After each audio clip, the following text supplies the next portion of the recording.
Um, Very excited for our players, our coaches, and our fan base to take place of a part like tonight. You know, they have two ranked teams playing on a Friday night, national TV, to play out like that. Just a lot of credit to Nebraska. Matt's obviously done a really good job to build this environment.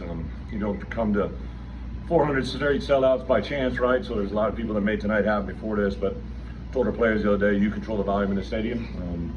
I said, they're selling their 400th. We had our first since I've been here the other day. I said, hey, some people build bridges, others walk across them, right? So we're in the building bridge process. We just, I can't say enough about these guys, the attitude they work with, the perseverance, the humility, the gratitude. All they've done is made this next week even bigger. We'll take ourselves back to Champaign, get a chance to kind of have a recovery day tomorrow. We can't touch our players. As coaches, we'll put this one to bed. I think Penn State plays at 2:30, and obviously a great opportunity for us to go out to State College, another great venue, another great opportunity. So I think we came out of it pretty healthy. I know Zakari came out, but he was clear to go back in there at the end. We just kind of felt good about Malik. He was doing a hell of a job. There's a couple other guys got banged up, went back in. I think Tanner Arkin's okay. He just kind of tweaked his back a little bit.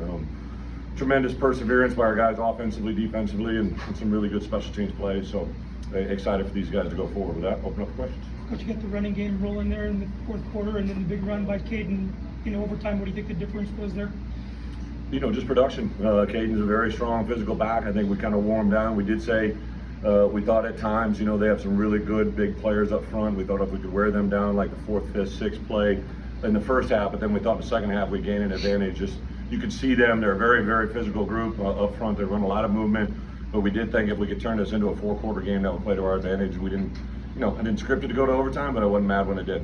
What do you think Luke Altmyer's play through 4 games has shown or said about him? It's probably the best is yet to come. I mean it. Like Luke's done a tremendous job. He's so aware. He's so intelligent. I sit in these meetings and I just see him speaking, saying, doing things that I've never seen him do. Right? And it's not amazing. I think our players kind of learned to accept it. Right? He's got composure.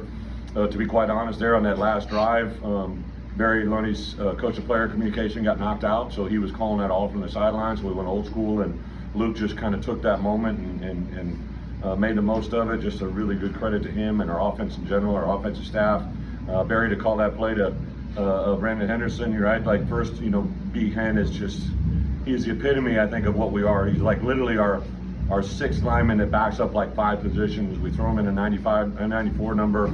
He and I had a conversation 2 weeks ago about what his number was going to be, and it was 99, 94, or 44. I said, you just look like a 94.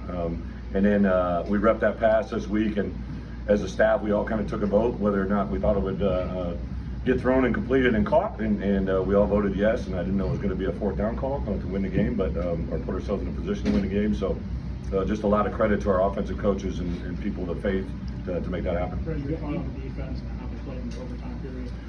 Well, I think again a good credit to Aaron and the defense staff. I think at halftime we kind of talked about let's pressure this guy, right? Like he was, sitting back there all day patting the ball. We wanted to heat him up a little bit in that second half, make him adjust. I think for us defensively we get better as the game goes on, and this was another good example. Thought in the back end, at corner, we rolled some guys through. I think T. Strain came in, we moved Xavier out. But we also had Xavier in and playing other corners out. I thought up front, to dial up the pressure at the end, and then an incredible call by Aaron at the end to bring Dylan through the A gap, which made that play a no play whatsoever. So really good work by our defensive staff and tremendous faith in our players. You've had some really good wins, obviously, the Illinois, but where's this one kind of stand for you? It's the next one on the docket, right? Like I think our guys have done a really good job of just taking everything in. I'm not going to downplay. You beat Nebraska at Nebraska in a ranked game, and nobody else thought I think all you guys picked against us, right? So I think that's just I think our guys love that, right? Like I think the ability to overcome and persevere, but more than anything, like they're so coachable. Again, we knew this was going to be a hot night game. I think Melvin had a couple cramps, but other than that, our guys handled it pretty well. A tremendous thing. I think our guys just overall, like we kind of have talked about. And I know sometimes even in the media you guys have asked about last year, and they kind of just drop it, right? It's not, they just have moved on, moved past, and moved on to the future. And obviously tomorrow we can't touch it by NCAA rules, but my guess is I'll probably have a large number of guys through the building tomorrow, soft tissue recovery, get themselves right, watch this game. We'll put it to bed on Sunday and flip the script to Penn State pretty quick. What's the key to stacking these? Like you did 2 years ago, you were able to stack them. Yeah. Like what's the key to be able Well, to we got to stay healthy, which I think we did that, right? But also when guys pop in, I thought Malik Elzy today, right, comes in and just played awesome. Here's a guy that, you know, a highly recruited player that came in last year, did some things, but this year he's just been awesome. But obviously Zakari's done some things, and Malik just kept persevering. And there is nobody at practice that cheers harder than Malik Elzy, right? And his moment didn't come until today in the fourth quarter against a ranked opponent against Nebraska, and look what he did, right? Like just another great story. There's so many of them. I tell our guys all the time, for me as a head coach, the gratitude that just to be in this moment with them is absolutely all. I've been doing this a long time, but I can't say as I've ever enjoyed as much working with these guys on the highs and the lows of the lows. It's just a lot of fun. After your interview on TV out the game, and you kind of made a beeline for Aaron. What did you get? What was that Well, moment it's like? just I thought, you know, the way he dialed up pressure in the second half and kept sawing wood. Like we talked quite a bit during the week. A lot of times just he and I, right? Like I'm trying to let him grow that, but we talked about. I knew they were going to try to run the ball. I thought they were going to try to do that. I know they're high on their quarterback, but you know that's the only thing I was in. We kind of did some nice adjustments second half, and then we wanted to bring up some pressure and to dial up that last one. I said, hey, let's make him, you know, throw the ball, right? When he was having back there, he's patting the ball, and he kind of started flinching a little bit when I saw him put the ball on the ground a couple times and took him out of his rhythm. And as a coordinator, to recognize that in a minute, that's a really big deal. But it was a back and forth game. Was it important to get that first stop and to get upset or nothing like that in this atmosphere? I think anything today, like you're playing a good team, so you know you want to ride the highs, and when you're in one of those lows, you got to get out of it.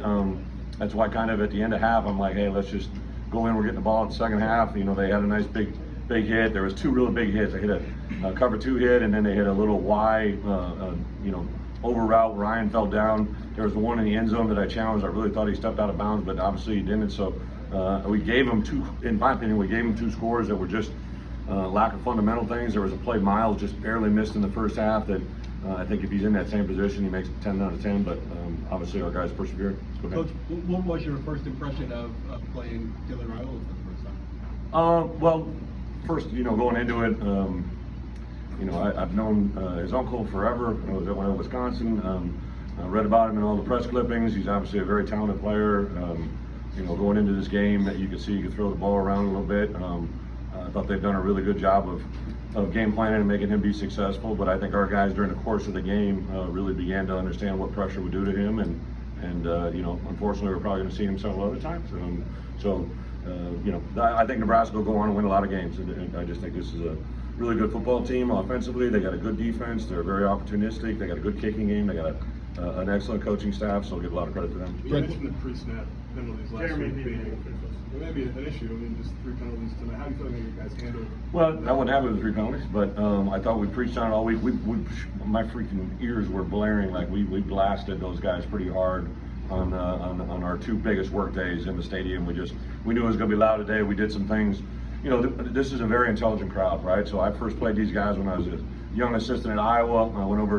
I came over here when I was at Kansas State and knew this environment, and we obviously came here 2 years ago. So they're very intelligent fans. They know when to be loud. Third downs, red area, backed up, and I knew that was going to play out, and it did today. But our guys really took into everything we're buying during the course of the week, and obviously took advantage of it today. Brett, you get the national spotlight when you win games Yeah. like this. How do you take advantage of that as a program, but also handle that as a? Well, it's 10:50, so limited calls tonight. But tomorrow we'll come in and work as a staff, and then I'll probably let the guys go somewhere around the start of the Penn State game, and then I think I'll be very active on our top recruits, top priorities. We started to gather a lot of attention a couple weeks ago, but really for us, it's kind of works out. We knew that the schedule laid out 5 weeks bye week, 4 weeks bye week 3. We have 6 rematch games. 2 of them are behind us, right? And we're able to gather the first 2. So everything's kind of positive, but you know, to go play at Penn State, you know, whatever this game gets slotted into, it's going to be a tremendous challenge. They're a very good football team, and to get this opportunity is just awesome. Last question. Coach, to follow up on that from a minute ago. Yeah. What do you think allowed them to pass so well in the first half? And then was it simply just the pressure that changed things in the second? No, first off, they're very good. I think the quarterback's a good player. The wide receivers are good players. They were opportunistic. There were some zone things that they were settling in behind their linebackers, so we kind of dumped them right over the top. You can literally see this quarterback get better every play, right? Like if you're a Nebraska fan, you know, obviously the bad news is you lost tonight, but the good news is you got a quarterback who literally probably gets better every practice. And from everything I've been told about him, his demeanor, his work ethic, I know. Just listening to Matt talk about him, usually a head coach doesn't go over the top the way he does, right? So like if he's saying that makes mean he believes in him, putting their whole program behind him. Obviously I know what went into getting him here, right? Like, I mean, there's a lot of moving parts, so there's some things that they're hopefully going to pay dividend for him in the future. Thank you, guys.